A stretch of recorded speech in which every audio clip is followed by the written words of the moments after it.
maktabda-ku darsliklarni o'zlashtirish ham juda qiyin edi. O'sha ichaklarini davoladi. Shu jarayonda bitta narsasini hurmat qilaman, endi bitta men lekin pochkasini deb o'ylamadim, ichaklarini davolayman, qabziyatini ketkazaman, gijasini tozalayman deb olib kelganimda o'zi qabziyat ham yaxshi bo'ldi, gijalari ham ketdi, uning ichidan chiqqan nimalarni juda yaxshi bilaman. Har kuni erinmasdan kuzatib bordim ichidan chiqqan qurtlarni, gijalarni.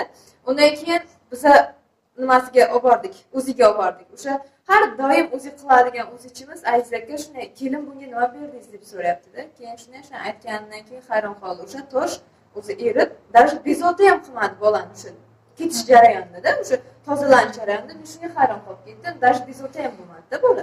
Lekin o'sha pochkasida toshdan qutuldi. Hozir bir spreyni mahsulotini aytdingiz, o'g'lim shunchalik yaxshi ko'rardi, o'sha beraman, maza qilib ichadi, tugatdi, yana kecha Naysamamga aytib boshqatdan yana olib keltirdim, yana boshladi. Ana o'sha holsizlik, faqat yotishi, даже ovqat yeyishga ham erinardi-da bola. Hammasi yo'qoldi-da, hammasi ketdi. Hozir nima maktabga borishdan, dars qilishdan hech narsadan to'xtamaydi-da, charchamaydi-da bola. Shunisiga xursandman. Kichkinachalarim ham ayni qo'lida o'sha ko'riniga olib bordim, boya o'xshayotganday toshmalar chiqib boshlaganda uni davoladik.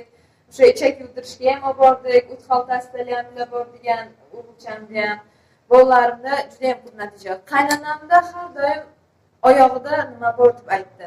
Travmatologiyaga yotqizdik, suyak yemirilishi bor dedi. 3-darajali, 2-darajali shunaqa deb aytdi-da, keyin ukol qilamiz dedi. Blokadami bir narsa suyak anaqalar arasiga jo'natdi.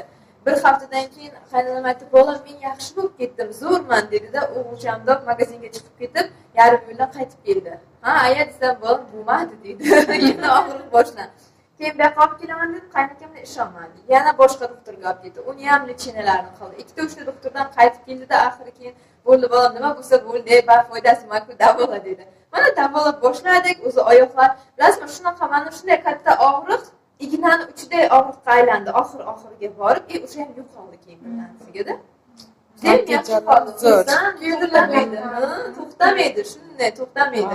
Hamma dorilarni keyin bilasizmi, judayam o'sha qanday rejimda, qanday soatda bergan bo'lsa, xuddi shunday ichish kerak ekan-da. Ana shunaqa qilib ichardi ayam, lekin natijasini juda ham zo'r ko'rdik. Chunki shuncha doktorlarga qancha pul xarajat qilganimiz bilan u natija olmagan edik-da. Toshkentga Akvamedline'lar ham hech qayerda qolmagan bizda. O'zim shunaqa izlanuvchanroqman, ozgina meditsinaga qiziqaman, to hamma narsani o'qib chiqaman bir boshidan, bironta больница qolmaydi, mayli tekshirtiray, oxiriga yetay deb. Lekin oxirini mana shu teatrda ko'rdik-da.